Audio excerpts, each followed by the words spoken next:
ঐক্যমত প্রতিষ্ঠা হলো প্রস্তাব, আমরা একমত। 2 নম্বর প্রস্তাব আমরা একমত। 4 নম্বর প্রস্তাব আমরা একমত। 3 নম্বর প্রস্তাবে আমাদের একটু অ্যামেন্ডমেন্ট করতে হবে, এটা করে দিলে আমরা একমত।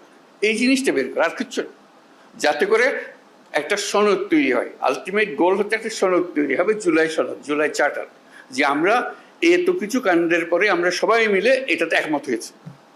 কিভাবে এটা ইমপ্লিমেন্ট করবেন সেটাও পরে আলোচনা হবে, কিন্তু একমত হওয়াটা প্রথম জরুরি বেশি। একমত হয়ে গেলে ইমপ্লিমেন্টেশন প্রসিডিওর এমনিতেই বেরিয়ে আসবে। একমত না হলে যদি ধরলাম হালকা হালকা ভাবে না, যাতে কি করবো, আমাদের তার করার কিছু নেই, তাহলে আমাদের তো মুক্তি নেই।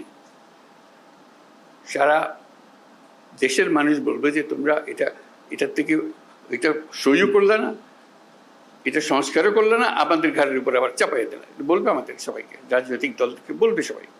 তো কাজেই আমরা এটার থেকে মুক্ত হতে চাচ্ছি না। রাষ্ট্র সংস্কার নিয়ে কথা হচ্ছে তো বহুকাল থেকে, এই কথাটা এখন ওনারা কাগজে লিখে দিয়েছে।